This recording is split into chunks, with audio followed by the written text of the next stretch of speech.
Ya Syekh, wahai guruku, katanya santri-santrinya Imam Sufyan Ats-Tsauri. Di antara santrinya Imam Sufyan ini Imam Syafi'i. Santri-santrinya begini, wahai guruku, wahai guru kami, lau naqosta an hadhil mujahadah allati naraha bika nilta muradak insyaallah ta'ala.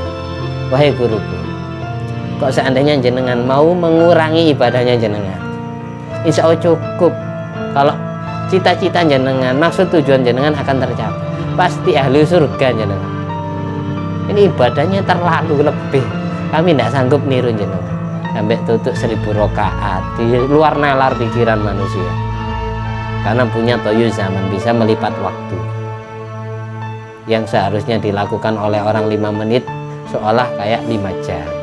Bisa ngatamkan Quran setiap rakaatnya. Ini tidak masuk akal.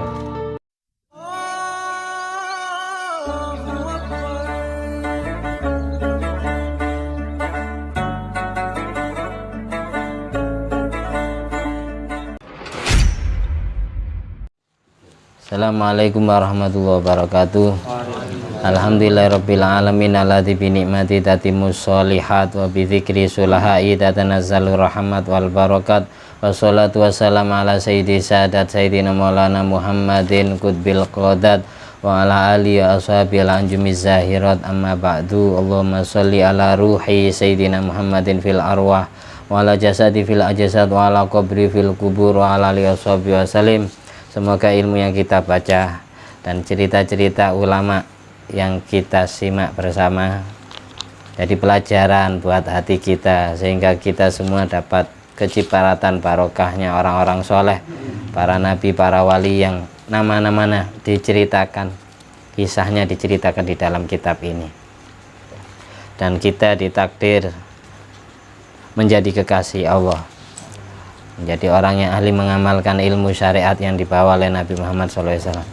Anak cucu kita, seluruh kerabat dan sahabat kita sampai hari kiamat dijadikan hamba Allah yang soleh, takwa, iman, zahir batinnya, selamat dan bahagia dunia sampai akhirat, menjadi pecinta ilmu, mengamalkan ilmu syariatnya Allah, meneruskan perjuangan dakwahnya Allah di muka bumi sampai hari kiamat, di bawah bendera panji hitam Imam al-Mahdi al-Muntadhar al-hadi niyat wa ala kuniyatin sholihah wa ala kulli man wa salafus sholeh wa ala kulli niyati jami'i masyaikhina wa jami'a abaina wa ummatina dijai nabil mustafa wal mujadaba Muhammadin sallallahu alaihi wasallam. Amin. Bisri asraril Fatihah.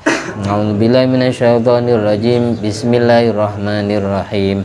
Alhamdulillahirabbil alamin arrahmanir rahim maliki yaumiddin. Iyyaka na'budu wa iyyaka nasta'in ihdinas siratal mustaqim siratal ladzina an'amta 'alaihim ghairil maghdubi 'alaihim waladdallin. Amin. Mari baca tahiyat bareng-bareng. At-tahiyyatul mubarakatus shalawatut thayyibatu lillah. Assalamu alayka ayyuhan nabiy wa rahmatullah wa barakatuh. Assalamu alayna wa ala ibadillahi sholihin. Asyhadu an la ilaha illallah wa asyhadu anna muhammadar rasulullah. Allahumma sholli ala sayyidina Muhammad wa ala ali sayyidina Muhammad kama shallaita ala sayyidina Ibrahim wa ala ali sayyidina Ibrahim wa barik ala sayyidina Muhammad wa ala ali sayyidina Muhammad kama barakta ala sayyidina Ibrahim wa ala ali sayyidina Ibrahim fil alamin innaka Hamidum Majid. Makalah yang keempat dari bab safar li thalabil ilmi, perjalanan kisah-kisah orang soleh dalam menuntut ilmu. Yang pertama, qala al-Habib Abdurrahman al-Masyhur, kuntu waqta thalabil ilmi asiru ila sewun wal hauta wala ma'i syai'. Aku dalam perjalanan menuntut ilmu, aku berjalan menuju kota Sewon, kota tempat kelahiran pengarang Maulid Simtudurrol Habib Ali bin Ahmad bin Husain al-Habsyi, dan kota Hauta, dan aku tidak membawa satupun harta benda.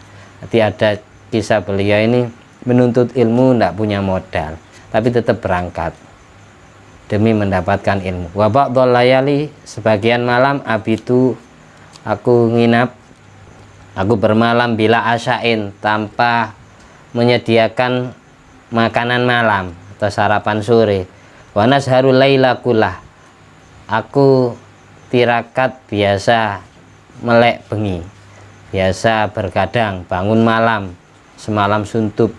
Wa nakhruju akhirul lail, di akhir malam aku keluar menuju Masjid Toha, Masjid Toha. Jadi di Yaman sana ada Masjid Toha.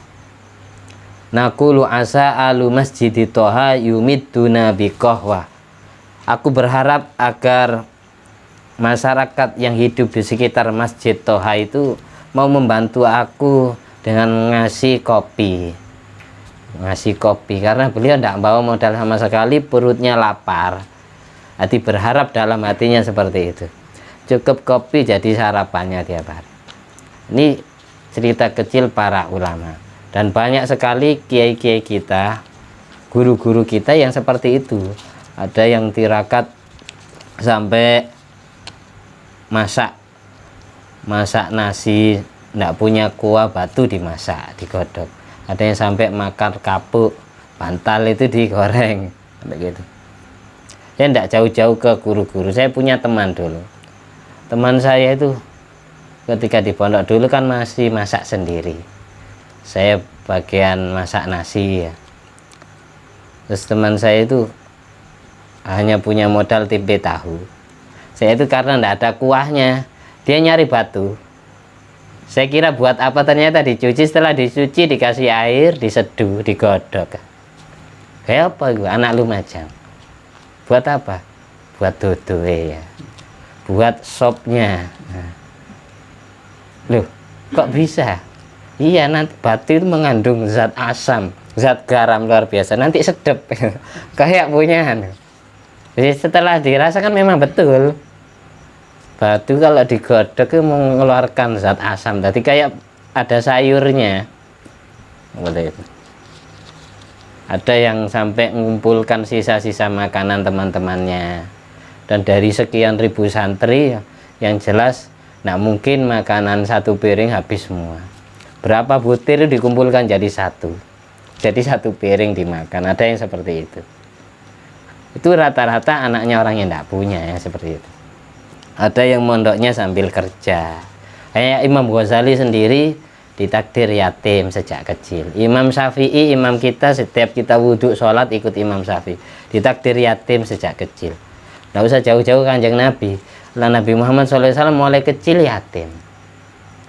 Rata-rata orang besar itu ditinggal mati bapaknya dulu, akhirnya mulai sejak kecil belajar mandiri.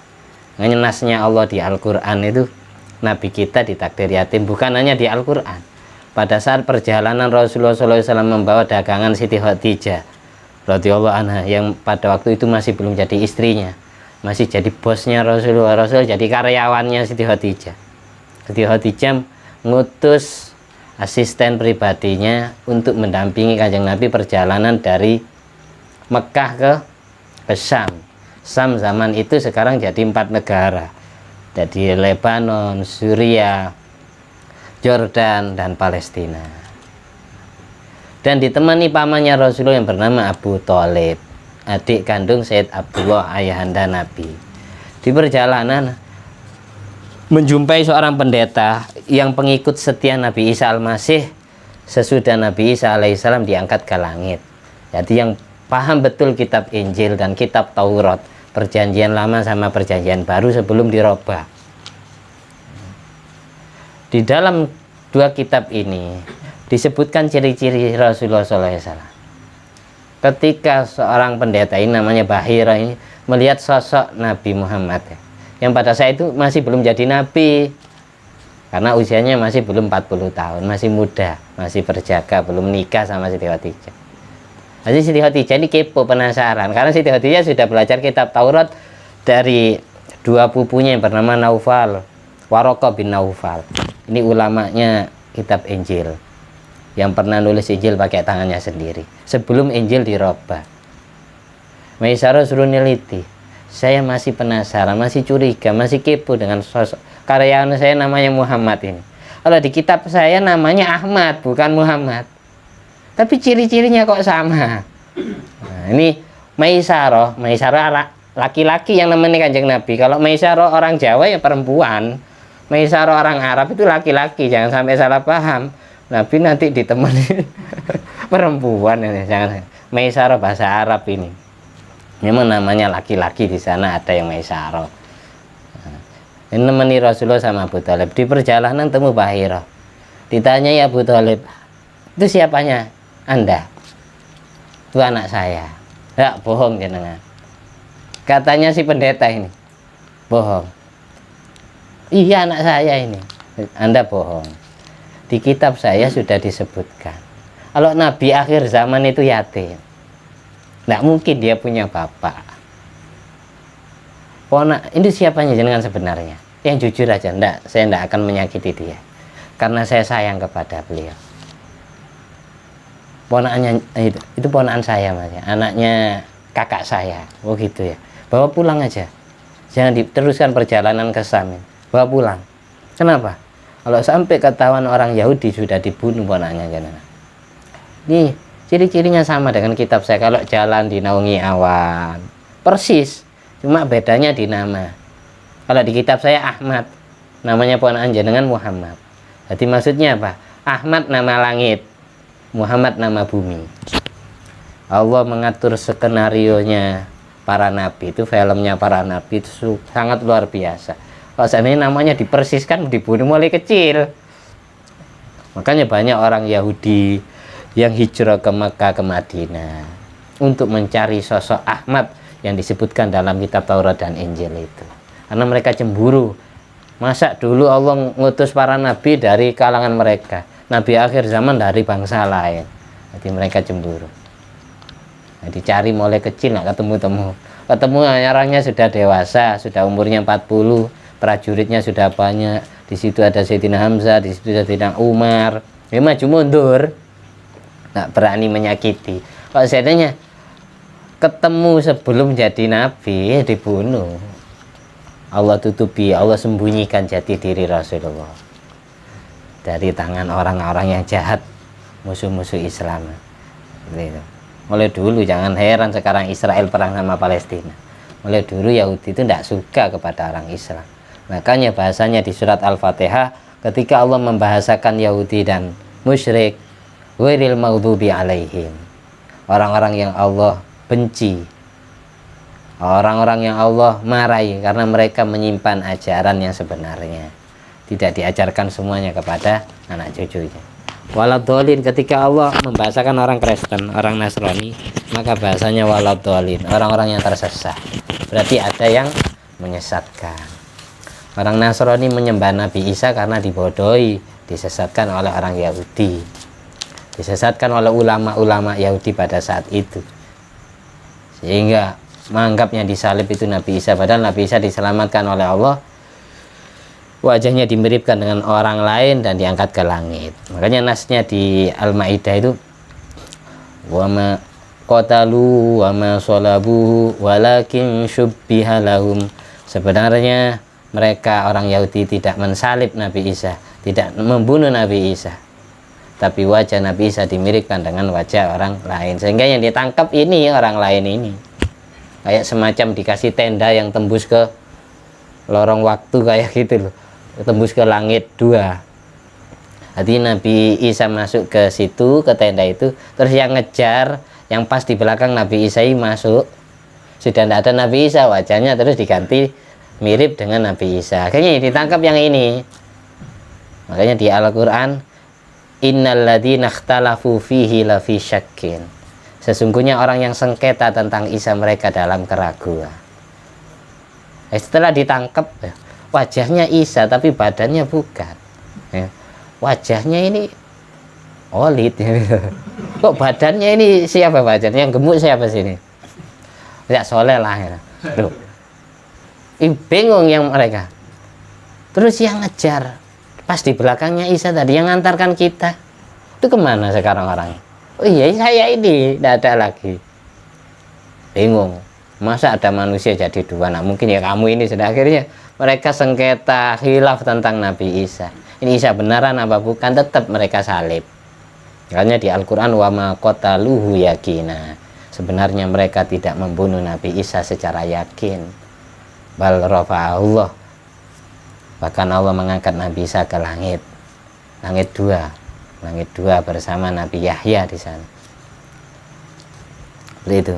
Makanya di perjalanan Rasulullah SAW Isra Mi'raj, di langit pertama ketemu Nabi Adam alaihissalam, langit kedua ketemu Nabi Yahya dan Nabi Isa al-Masih alaihimussalatu wassalam, terus langit ketiga bertemu dengan Nabi Yusuf, langit keempat bertemu dengan Nabi Idris.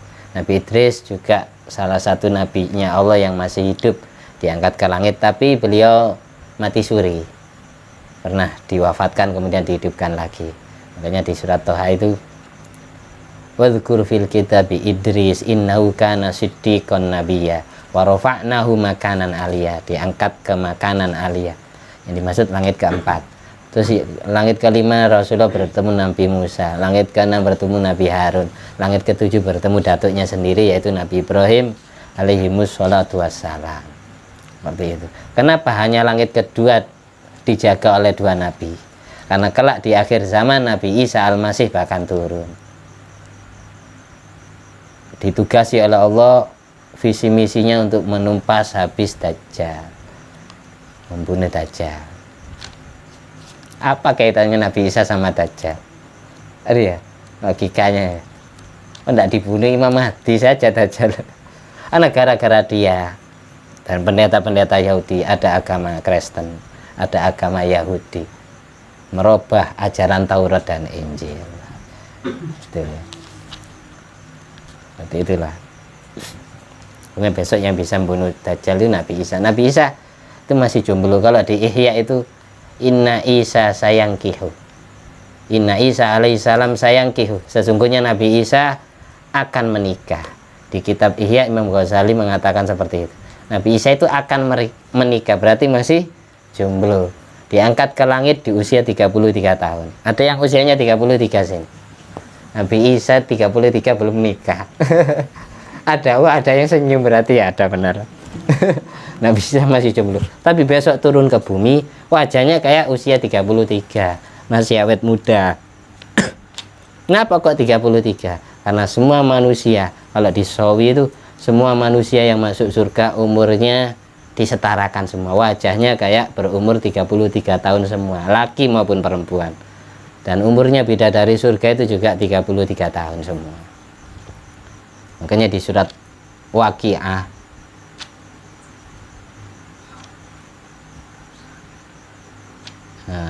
inna ansha'na hunna insya'a waja'alna hunna abkara uruban atraba.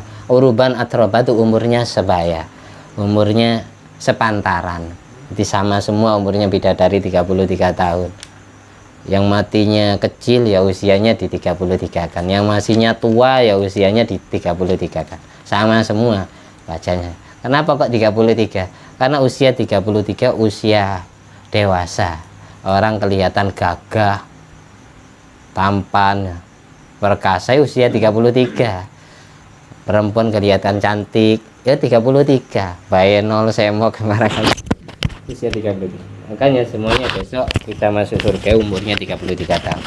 Sesuai umur Nabi Isa al-Masih diangkat ke langit. Oleh karena itu kita disunatkan baca tasbih sehabis sholat, hamdalah sehabis sholat, Allahu Akbar, takbir sehabis sholat 33 kali. Jangan diremehkan itu wiritannya Rasulullah. Biar apa? Biar kita betul-betul jadi manusia yang pantas jadi ahlul jannah, ahlul surga. Jadi usahakan baca subhanallah, jangan diremehkan ya. Subhanallah 33 kali. Kalau bisa pas, jangan sampai lebih, jangan sampai kurang. Cepet-cepet.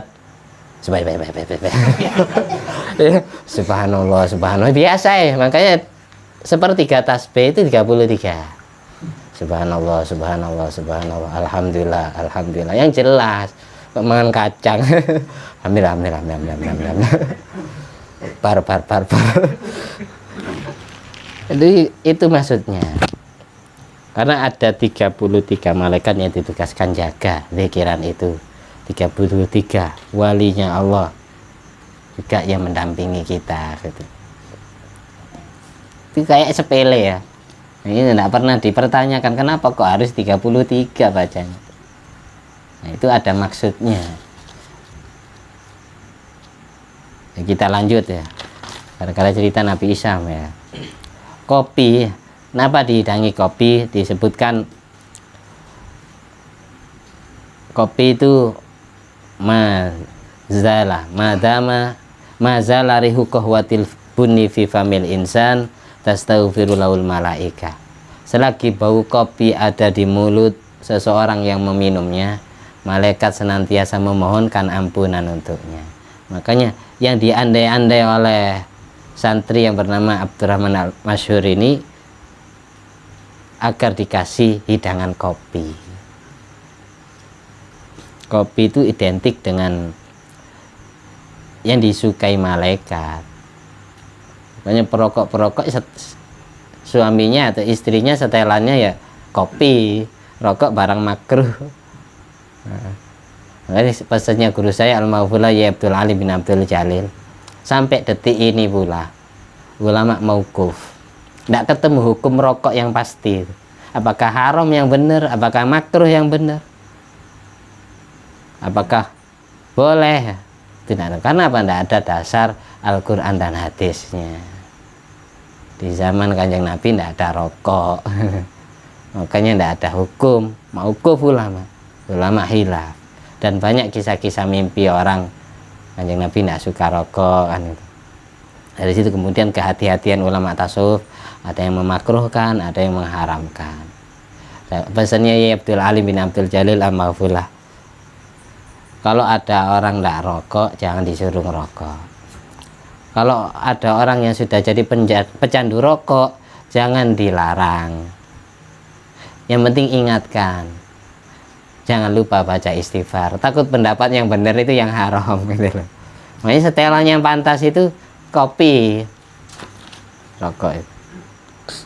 Karena Syekh Salim radhiyallahu anhu, kisah berikutnya yang nomor 5, kisah Syekh Salim min kibaril a'imma al-mu'tamadin wal ulama ilmu hakikin, termasuk tokoh pembesar imam di masanya yang ilmunya dijadikan tendensi, orang banyak butuh, orang banyak bertanya ilmu kepada beliau, dan salah satu ulama tahqiq, ulama hakikat, ulama sufistik.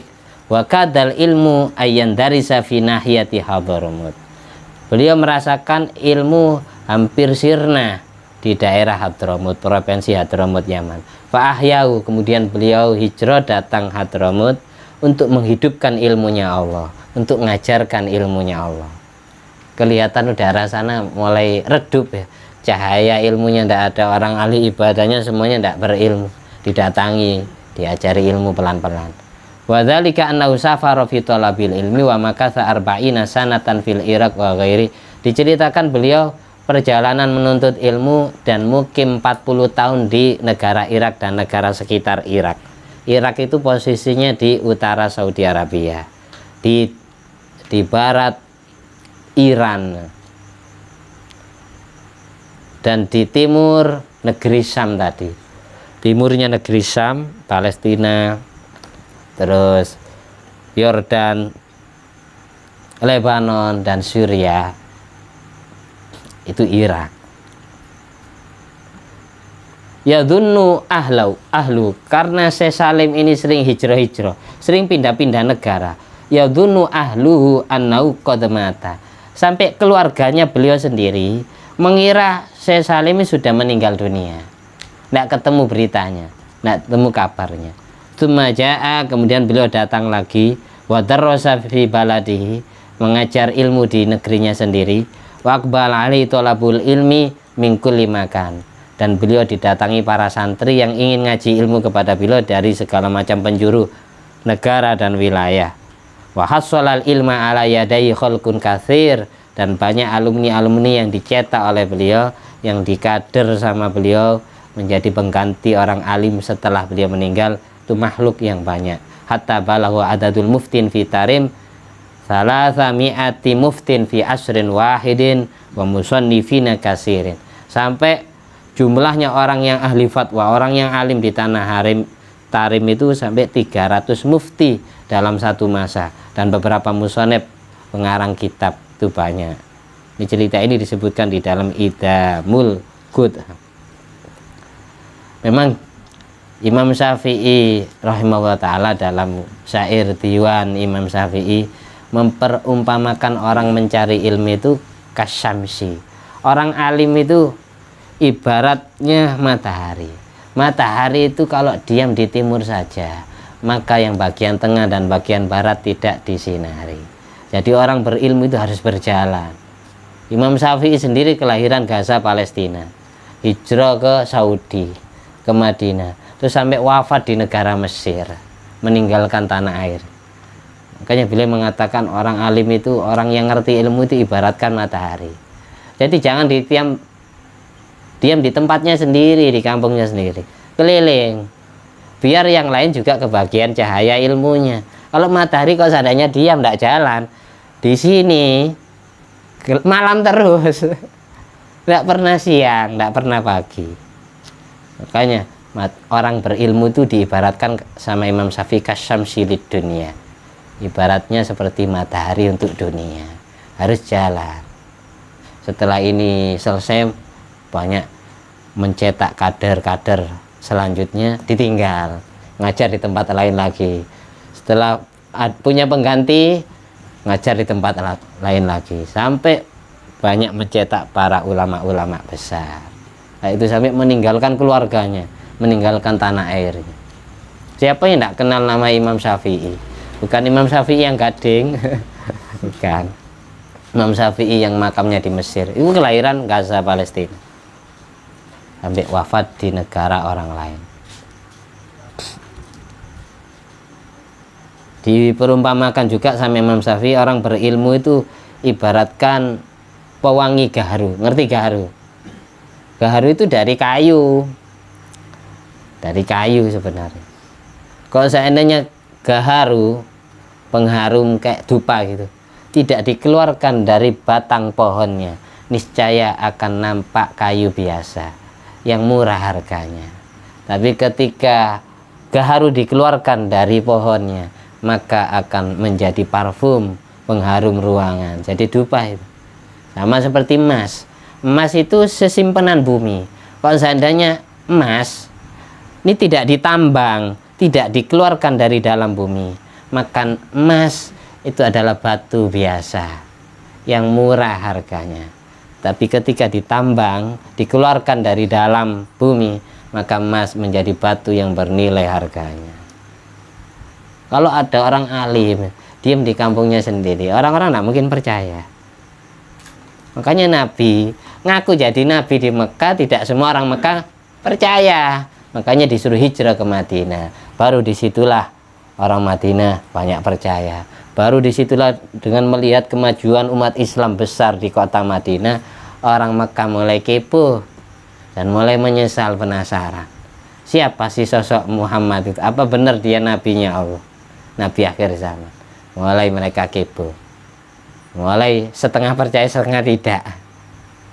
Ketika hidup di kampungnya sendiri, Rasulullah tidak dipercayai. Keluarganya tidak percaya, tetangganya tidak percaya, teman-temannya tidak percaya. Coba sampai, kecuali kita punya derajat karena ikut orang tua atau mbah kita. Kamu anaknya kiai, abahnya wafat, otomatis anaknya dipanggil Gus dan dihormati oleh masyarakat. Iya enggak? Karena ikut abah, orang-orang lihat abahnya. Yang susah, yang payah itu apa? Perintisnya, mbahnya atau abahnya, sehingga jadi orang terhormat. Orang melihat beliau, menghormati beliau karena melihat kepribadian beliau sendiri, tidak melihat orang tua atau mbahnya. Ibaratkan mas yang murni, tapi anak cucunya mas campuran. Anak murni, ngerti ya? Maka jangan bangga kamu jadi anaknya tokoh, anaknya kiai, kamu dihormati orang karena orang lihat abahmu, mbahmu. Coba bisa nggak kamu jadi sosok singa, emas murni? Orang menghormati kamu karena lihat kamunya sendiri, bukan melihat orang tua, tembang. Susah. Berintis itu semuanya susah. Simbapat alas. Kita lanjut sejarah berikutnya yang keenam. Kana wahid min ali kasirin min ali bin sanad dakhala fi sini ma'akillati dzatil yad. Salah seorang dari keluarga Ali bin Sanad masuk dalam usia sangat tua dan sedikit mempunyai harta benda, sedikitnya harta benda di tangan beliau. Faqala lahu iyaluh, kemudian keluarganya bilang kepada salah seorang dari keluarga Ali bin Sanad itu, mafina tokoh lil infak alaika, kami tidak sanggup membiayai kamu sekolah, kami tidak sanggup bantu kamu untuk ngaji, membiayai kamu ngaji sekolah atau mondok. Safir, pergilah kamu, dawir lak, kelilinglah dunia, akal, biar kamu bisa makan sendiri, biar kamu bisa menafkahi kamu sendiri. Fasafaro, akhirnya si miskin ini, pemuda yang dianggap usianya sudah mulai menginjak usia remaja, tapi tidak ada keluarganya yang mau membiayai sekolah, membiayai ngaji, membiayai mondok. Hanya beliau keluar dari kampungnya.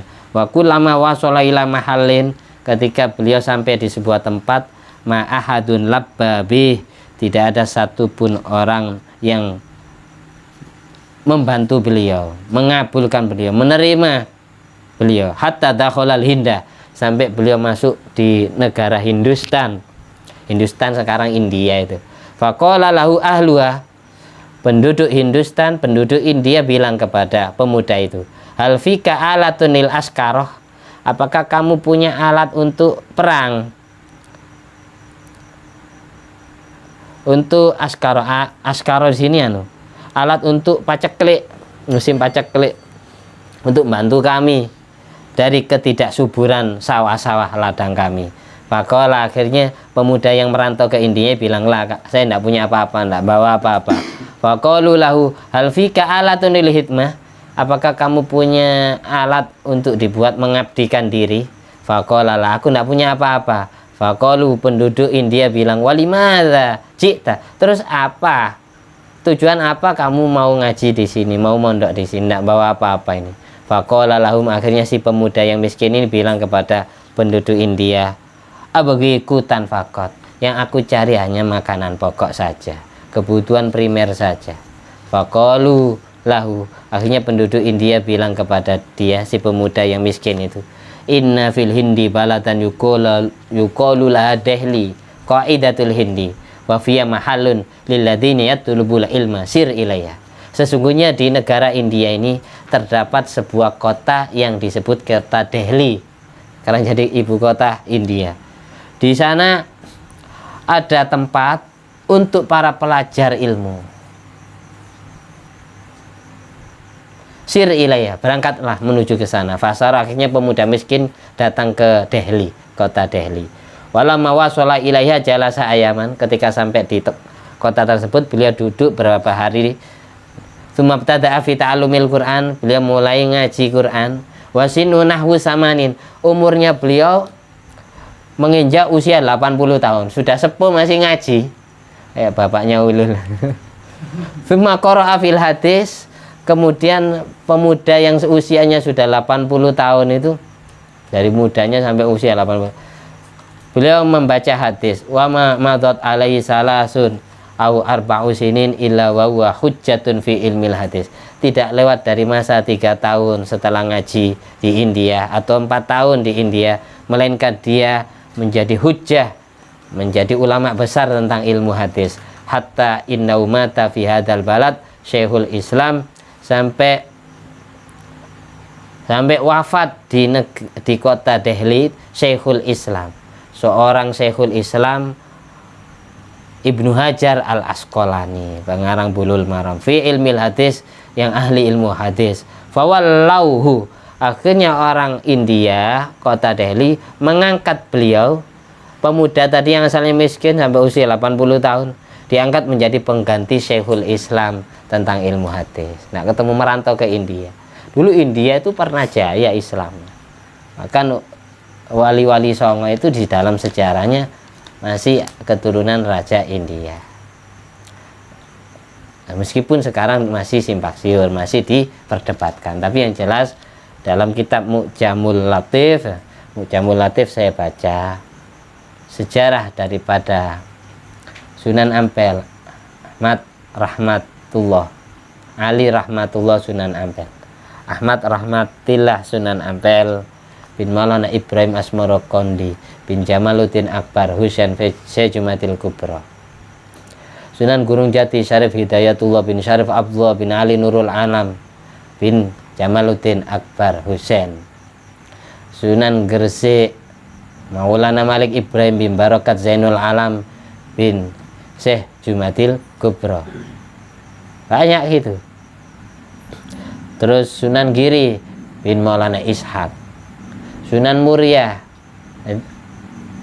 Raden Umar Said bin Sunan Ngudung Raden Usman Haji bin Ali Murtado.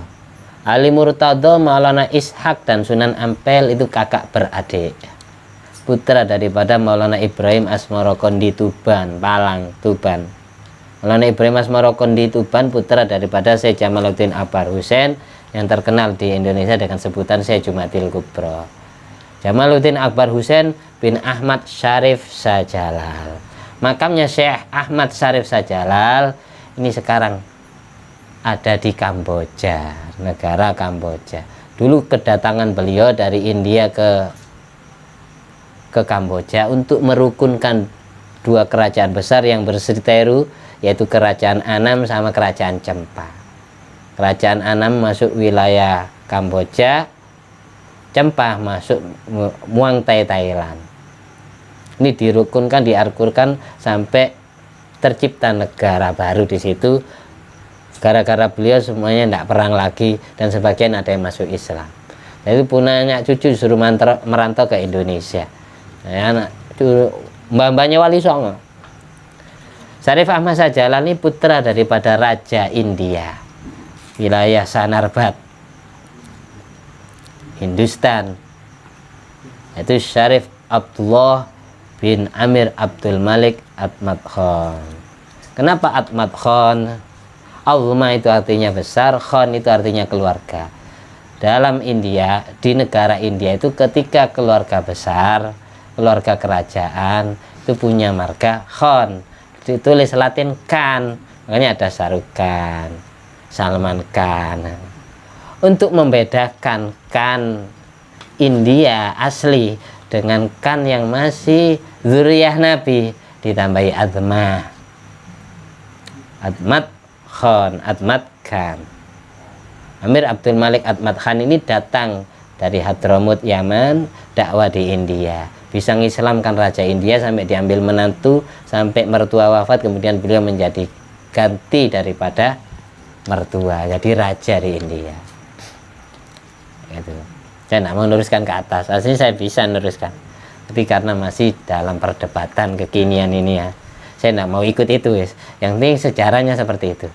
Makanya sampai disebutkan di sini ada pernah ada santri-santri belajar ilmu Islam di India. India dulu dengan sekarang beda. Sekarang dipecah, yang agamanya Hindu, Buddha ya, itu jadi India. Yang Islam jadi negara Pakistan. Pakistan itu pecahan India. Nah, sekarang Pakistan sama India itu perang terus, berantem terus, nggak pernah akur. Karena apa? Rebutan kota Kashmir, merasa mengakui. Jadi yang non Muslim itu India sekarang, yang Muslim itu Pakistan. Wajahnya ya sama karena satu mbah, satu keturunan. Dan perlu diingat di sana pernah ada dakwah Islam itu ya, mengajar ilmu.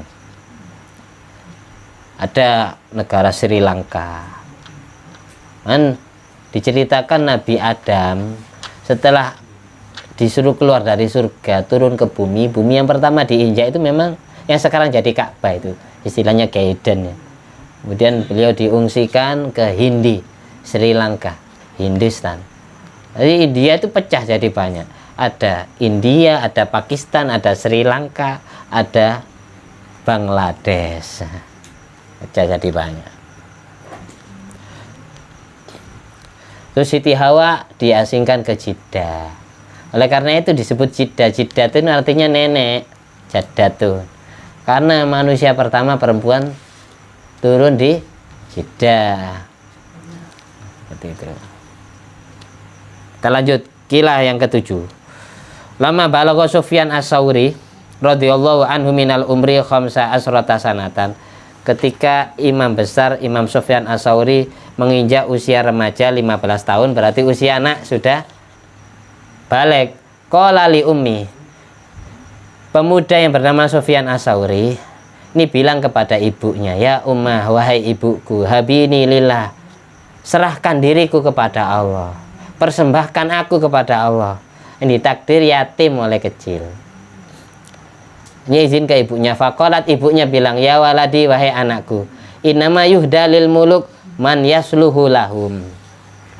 Sesungguhnya orang yang pantas dihadiahkan kepada raja itu ada orang yang pantas dikuasai raja. Wa anta ma fika syai'un yasluh lillah. Sedang kamu tidak layak saya persembahkan ke raja. Layaknya saya persembahkan kepada Allah. Jadi pernah pemuda Sufyan Ats-Tsauri izin ke ibunya mau merantau. Ibaratkan sekarang mau jadi TKW, TKI ya. Nama ibunya, buat apa kamu cari dunia? Kamu tidak saya persembahkan ke raja, saya persembahkan kepada Allah. Fastahya, akhirnya Sufyan Ats-Tsauri yang masih muda usia 15 tahun ini malu kepada ibunya. Wa dakhala baitan, dan masuk ke dalam rumah, tidak mau meninggalkan ibunya. Jadi ibunya berharap kamu abdikan dirimu kepada Allah dengan mengabdikan diri kepada saya. Saya surgamu, ibumu ini surgamu. Jangan merantau dulu nak. Sudah, ngabdikan diri kepada saya saja. Itu secara tidak langsung berarti kamu ngabdi kepada Allah. Jangan merantau. Akhirnya Sufyan Ats-Tsauri ini tidak mau keluar rumah. Fa'aqama fiya khamsa sinina mutawajjihan ila wa ta'ala bil ibadah. Selama 5 tahun sibuk ibadah dan ngabdi kepada ibunya. Fadakhalat alaihi ummu ba'da dzalik. Sesudah itu ibunya datang menemui Sufyan Ats-Tsauri, fawajadhu mujtahidan fil ibadah, sangat serius di dalam ibadah, wa alaihi asaru sa'adah, dan ada tanda-tanda kalau beliau layak jadi orang yang beruntung dunia sampai akhirat. Faqabbalat baina ainaihi, sang ibu Sufyan Ats-Tsauri mengkecup keningnya yang berada di antara kedua matanya. Dicium sama ibunya. Faqalat ya waladi al-an, wahai anakku sekarang ini, qad wahabtuka lillah, aku persembahkan dirimu kepada Allah. Fa kharaja anha, akhirnya si Sufyan Ats-Tsauri pergi keluar rumah meninggalkan ibunya. Wa ghaba asyra sirina fi sihahatihi, beliau pergi merantau 10 tahun dalam perjalanannya. Mutaladzidan bi ibadati, sangat merasakan lezat dengan ibadahnya. Jadi mondok 10 tahun merantau Imam Sufyan Ats-Tsauri. Fastaqa ila ummi, suatu saat dalam perjalanan perantauan beliau rindu kepada ibunya. Fazaroha lailan, akhirnya si Sufyan Ats-Tsauri mengunjungi ibunya di malam hari. Falamma taraqal bab, ketika Imam Sufyan Ats-Tsauri mengetuk pintu rumah ibunya, nadathu min wara'il hijab, ibunya memanggil. Jadi pintunya tidak dibuka tapi dipanggil dari dalam pintu. Wahai Sufyan, man wahaba lillah syai'an fala ya'ud fi, barang siapa yang sudah dipersembahkan kepada Allah, jadi tidak usah pulang. Wa ana qad wahabtuka ilaih, kamu sudah saya persembahkan kepada Allah. Ajarkan ilmu yang kamu punya nak, jadilah engkau bermanfaat untuk orang lain. Tidak perlu kamu memikirkan saya, ibumu. Sudah, kita ketemu di akhirat saja, katanya ibunya. Wala aroka illa baina yadayh, harapan aku tidak melihatmu kecuali besok kamu sudah berada di hadapan Allah. Kita ketemu di surga besok, katanya ibu. Jangan pulang. Nanti pintunya tidak dibuka, diusir. Kira-kira ada yang kayak gitu ya? Pulang kampung ya, karepnya pingin membahagiakan ibu, bawa oleh-oleh, lama tidak ketemu, barangkali kangen, saya kangen kayak. Ternyata disuruh pergi lagi. Jadilah kamu orang yang khairun nas anfa'um linnas. Jangan pulang. Ketemu nanti di akhirat. Walakutbul irsyad al-haddad talab naming. Sini sengaja saya sampaikan 1 lembar ya, karena kitab saya sobek. Biar besok kalau ketemu lagi kita baca kisah berikutnya, bab lain. Qala Qutbul Irsyad Al-Haddad Habib Abdullah bin Ali Al-Haddad bilang talabna minal kulli hatta sorol kullu yatlubu minna. Aku mencari semua sesuatu sampai semua sesuatu itu mencari aku sendiri. Maksudnya ketika beliau sudah menguasai ilmu malah dunia itu dan pangkat itu mengejar beliau. Asy-Syaikh Al-Khatib Al-Baghdadi allafa kitaban dzakara fi sahabah wa tabi'in wa man ba'da minal ladina rahalu. Ada seorang ulama besar namanya Syekh Khatib Asy-Syarbini Al-Baghdadi, Baghdad, Irak, mengarang sebuah kitab yang di dalam kitabnya menceritakan kisahnya para sahabat Nabi, kisahnya para ulama tabi'in dan orang-orang ulama yang hidup sesudah masa beliau. Minal ladina rahalu li ajli talabi hadisin wahidin. Itu dari cerita-ceritanya para santri ulama-ulama besar yang hijrah pindah rumah hanya ingin mencari satu hadis saja. Sampai Imam Sufyan Ats-Tsauri ini jadi gurunya Imam Syafi'i. Kita semuanya wudhu ikut mazhab Syafi'i. Jadi Imam Sufyan Ats-Tsauri tadi itu gurunya Imam Syafi'i. Kenapa mazhabnya tidak boleh diikuti? Kok tidak masuk 4 mazhab itu? Karena mazhabnya beliau tidak terbukukan. Jadi tidak bisa dimintai pertanggungjawaban. Kalau mazhab yang 4 itu Abu Hanifah, Imam Malik bin Anas, mazhab Maliki, Hanafi, Maliki, dan Syafi'i dan Hambali itu bisa dimintai pertanggungjawaban karena bukunya ada. Kelasnya ya gurunya Imam Syafi'i kok Sufyan Ats-Tsauri. Dikisahkan beliau ini wafat gara-gara dikejar raja yang zalim. Imam Sufyan Ats-Tsauri salah satu pembesar ulama mujtahidin zaman itu dan beliau sangat zuhud. Diceritakan oleh Imam Yafi'i hukiya anas Ats-Tsauri kallamau ashabu lamma ra'au ma huwa alaihi min syiddatil khauf wa kasratil mujahadah wal juhdi. Imam Sufyan Ats-Tsauri ini banyak santrinya melihat beliau ini kalau ibadah luar biasa ngetop, santrinya tidak sanggup niru. Kalau sudah kadung sholat siangnya paginya 100 rakaat berarti 150 salaman, malamnya tahajud 100 rakaat. Jadi santri-santrinya tidak ada yang sanggup niru. Riyadonya siang hari puasa, selalu baca Al-Quran, selalu baca zikir. Sampai santri-santrinya ini geleng-geleng kepala. Sebagian dan banyak yang usul kepada beliau. Tapi diceritakan ini di dalam kitab Jami' Karamatil Auliya. Faqaulu lahu ya Syekh, wahai guruku. Katanya santri-santrinya Imam Sufyan Ats-Tsauri. Di antara santrinya Imam Sufyan ini Imam Syafi'i. Santri-santrinya bilang, wahai guruku, wahai guru kami, launa kosta an hadil mujahadah allati naraha bika nilta muradak insyaallah ta'ala. Wahai guruku, kok seandainya jenengan mau mengurangi ibadahnya jenengan, insya Allah cukup. Kalau cita-cita jenengan, maksud tujuan jenengan akan tercapai. Pasti ahli surga jenengan. Ini ibadahnya terlalu lebih. Kami tidak sanggup niru jenengan. Sampai tutup 1000 rakaat. Di luar nalar pikiran manusia. Karena punya toyu zaman, bisa melipat waktu. Yang seharusnya dilakukan oleh orang 5 menit, seolah kayak 5 jam. Bisa ngatamkan Quran setiap rakaatnya. Ini tidak masuk akal. Kok seandainya jenengan ngurangi saja, dikurangi ibadahnya, cukup jenengan ahli surga. Ngapain sampai ibadah seperti ini? Katanya murid-muridnya protes kepada gurunya. Akhirnya jawaban Imam Sufyan Ats-Tsauri gini, kaifala ajtahid kullal ijtihad wa qad balaghani anna ahlal jannah yakununa fi manazilihim. Bagaimana mungkin aku tidak mau bersungguh-sungguh ibadah, sedang aku diberitahu sama Allah, aku diizini bisa melihat penduduk surga. Mereka berada di makomnya masing-masing, kedudukannya masing-masing.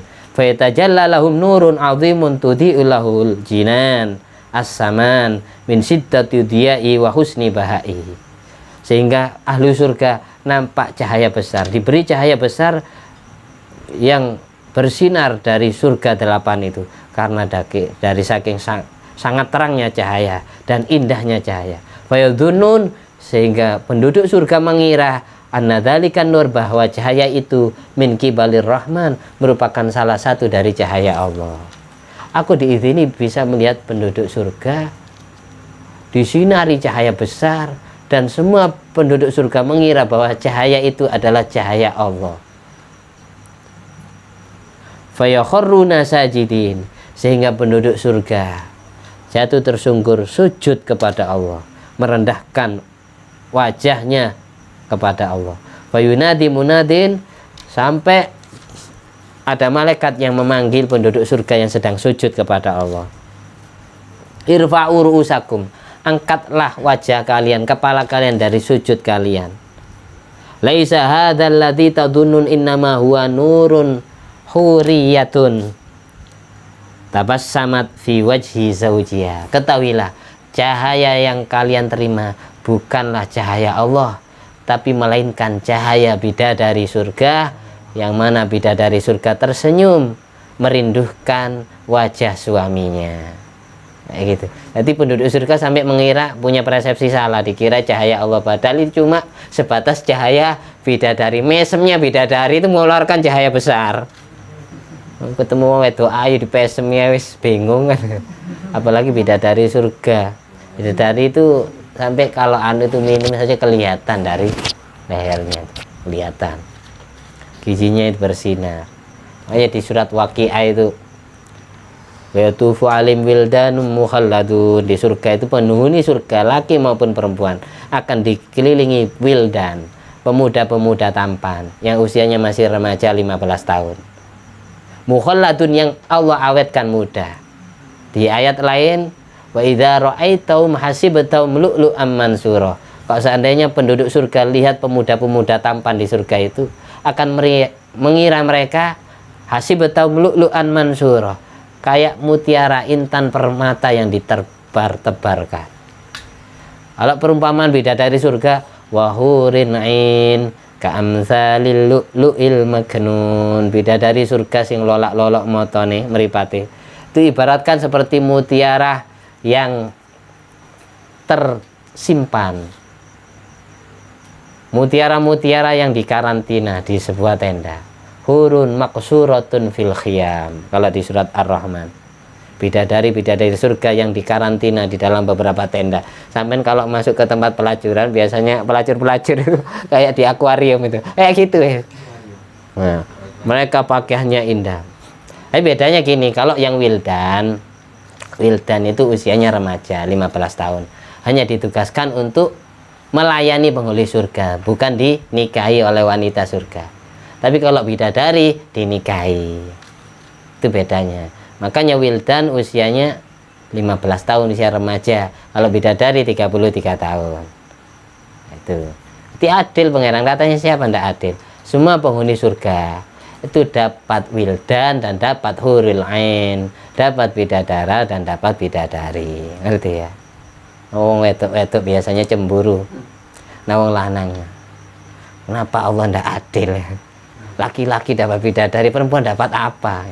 Yang mereka mengira di surga tidak ada pria tampan, tidak ada wildan. Karena apa? Karena istilah bidadara secara bahasa Indonesia tidak ada.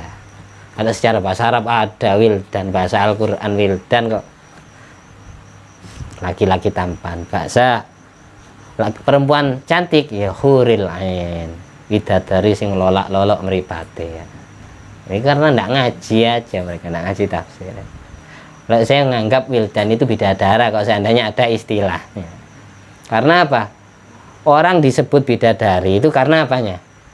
Karena cantiknya. Allah memperumpamakan wildan itu, idza ra'aitahum hasibtahum lu'lu'am mansura. Intan permata itu indah, menawan. Berarti ganteng wildan itu. Ngerti ya? Huril ain ka'amsalil lu'lu'il maknun, diperumpamakan kayak intan permata, kernap-kernip. Nah, berarti indah, berarti cantik. Orang bisa disebut bidadara karena tampannya. Orang disebut bidadari karena cantiknya. Karena di istilah kita tidak ada bidadara, sehingga terkesan di surga tidak ada wildan. Padahal nasnya jelas di Al-Quran. Ngerti ya? Sampai kok mesam-mesam aja, kita bidadari lah. Barangkali kita yang ngaji, semoga dirindukan bidadari surga. Nah, mau nikah dengan manusia apa bidadari? Oh, dua-duanya. Dua-duanya yang di belakang. Protes kayak ya. Kita lanjut cerita Sufyan Ats-Tsauri. Imam Sufyan Ats-Tsauri ini diizini oleh Allah melihat cahaya bidadari yang senyum merindukan wajah suaminya di dunia, sehingga nampak minta basumiha hadan nur, nampak cahaya dari senyumannya. Akhirnya Sufyan Ats-Tsauri menasihati semua santrinya yang neror beliau, yang nyuruh beliau ngurangi ibadahnya itu. Ya ikhwani, falaisa yulaman ijtahada fi talabil huril hisan, fa kaifa man yatlubul maular rahman. Tidak perlu dicerca orang yang bersungguh-sungguh ingin mencari bidadari yang cantik rupawan, apalagi orang yang merindukan Tuhan Ar-Rahman yang punya bidadari. Ya. Ngapain kalian protes saya? Sudah, kalian ibadah semampu kalian saja, tidak usah merintah-merintah saya, tidak usah ngelarang saya. Saya diirini oleh Allah bisa kelihatan mereka semua. Saya makanya semangat. Diceritakan beliau ini, wafatnya Imam Sufyan Ats-Tsauri ini, beliau pernah dikejar oleh Khalifah Bani Abbasiyah yang bernama Abu Ja'far Al-Mansur. Tapi bukan saya ini. Nah, Abu Ja'far Al-Mansur, Amirul Mukminin, ngutus Ba'asa Al-Khashabin, tukang penjual kayu, kuda mau untuk mengejar beliau, mengikuti jejak beliau, Imam Sufyan Ats-Tsauri ini. Hina kharaja ila Makkah, ketika beliau keluar menuju Makkah. Wa qala idza ra'aitum Sufyan Ats-Tsauri faslubuh. Beliau dimusuhi pemerintah dengan fatwa-fatwa ilmunya, disuruh kejar. Kalau kalian semua ketemu Sufyan Ats-Tsauri, salib dia. Jadi tukang-tukang penjual kayu itu suruh nyalib Imam Sufyan Ats-Tsauri. Salib dia, jangan dikubur.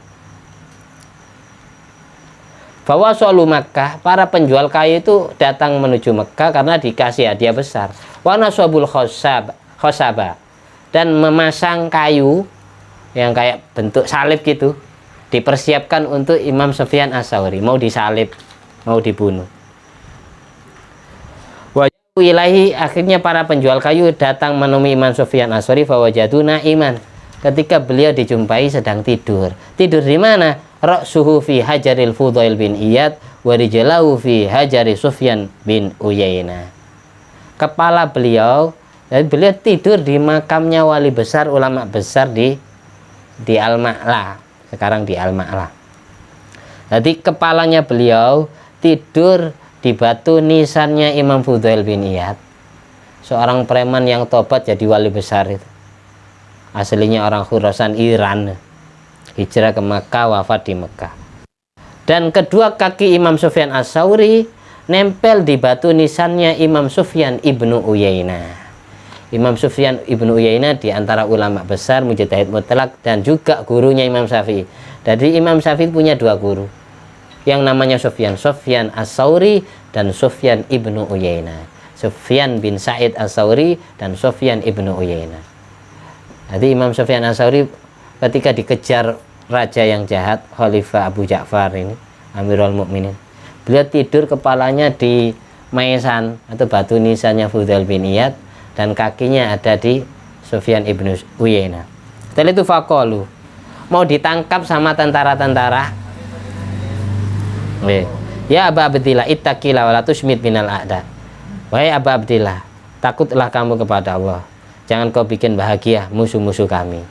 Hati merasa dirugikan mereka, karena ada yang memfitnah ini, ada yang jadi provokator, sehingga Sufyan Ats-Tsauri dianggap penjahat. Fataqaddama ila astaril Ka'bah, akhirnya beliau mengambil satirnya Ka'bah, dibuat kemulan. Ini diantara karomahnya beliau. Waqala, beliau mengatakan setelah tubuhnya diselimuti satir Ka'bah, aku akan bari'tu minha, aku akan bebas dari kejaran mereka. Indah khola Abu Ja'far, kalau sampai Abu Ja'far, presiden khalifah, itu memasuki tenda yang saya buat. Famata qabla yadkhula Makkah, beliau ditakdir meninggal sebelum masuk Masjidil Haram, sampai wafat dimakamkan di Al-Ma'la sana. Al-Ma'la itu tempat kuburannya orang-orang besar. Saya pernah ziarah ke sana. Termasuk istrinya Rasulullah SAW, Siti Khadijah, makamnya di Al-Ma'la, dekat beliau-beliau ini. Dan termasuk mbahnya Kanjeng Nabi, mulai dari Sayyid Hashim itu sampai ke atas, sampai Murrah bin Ka'ab, itu makamnya jejer dengan Siti Khadijah. Dan Rasulullah SAW bin siapa? bin Abdullah. Kanjeng Nabi makamnya di Madinah, Sayyid Abdullah di Madinah. Abdullah bin Abdul Muttalib, makanya Sayyid Abdul Muttalib di Madinah. Abdul Muttalib bin Hashim bin Abdi Manaf bin Qusay bin Kilab bin Murrah bin Ka'ab bin Qusay bin Kilab bin Murrah bin Kilab bin Qusay bin Kilab Muhammad bin Abdullah bin Abdullah bin Hashim bin Abdi Manaf bin Qusay bin Kilab bin Murrah bin Ka'ab bin Lu'ay bin Ghalib bin Fir bin Malik bin An-Nadhr. Ini makamnya orang-orang ini jejer. Di pinggirnya Siti Khadijah. Wafat, anaknya dimakamkan di pinggirnya. Wafat, anaknya dimakamkan di pinggirnya. Makanya bangsa Quraisy itu tafaul nisbat kepada An-Nadhr bin Kinana. An-Nadhr bin Kinana ini kenapa disebut An-Nadhr? Karena wajahnya mencorong dari saking tampan yang gantengnya. Makanya disebut An-Nadhr bin Kinana bin Huzaimah bin Mudrika bin Ilyas bin Mudhar bin Nizar bin Ma'ad bin Adnan. Sampai di situ yang disepakati ulama nasab Rasulullah sampai di Adnan yang namanya sama. Dari Adnan ke Nabi Ismail bin Ibrahim, ulama nasab mengenai nama sebutannya itu beda-beda. Tapi semuanya ulama nasab yakin bahwasanya Rasulullah ini masih anak cucu Nabi Ismail bin Ibrahim. Dan bermanfaat, dapat menerangi hati kita, barokah menceritakan orang-orang soleh. Amin. Hatinya wa qalbuna salih wa kullu man sarfa salih bi janabil mustafa wal mujadaba Muhammadin sallallahu alaihi wasallam. Amin. Bisri asraril Fatihah.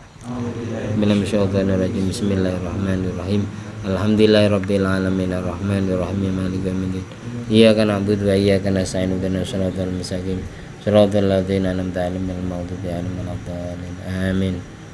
Yang paling terakhir ya di kitab Syarhul Ainiyah, barang siapa yang menulis nasab Rasulullah sampai mbah-mbahnya ke atas untuk li syai'in aham, sesuatu yang penting, hajat terpenting, itu bisa dibuat azimah, sikap. Nah, kita kalau punya masalah apa, menghadapi siapa, tulis nama Rasulullah sampai mbah-mbahnya, sampai Adnan, terus Nabi Ismail bin Ibrahim, tulis di kertas, terus kantongin, dibuat apa saja, buat azimat bisa, kayak kita dijaga beliau-beliau. Alhamdulillah alladzi at'amani hadzal ilma wa razaqani min ghairi haulin minni wala quwwatin. Allahumma sholli ala sayyidina Muhammad wa ala ali sayyidina Muhammad bi fadli subhana rabbika rabbil izzati amma yasifun wa salamun alal mursalin walhamdulillahi rabbil alamin. Subhanakallahumma wa bihamdika asyhadu an la ilaha illa anta astaghfiruka wa atubu ilaik. Wassalamualaikum warahmatullahi wabarakatuh.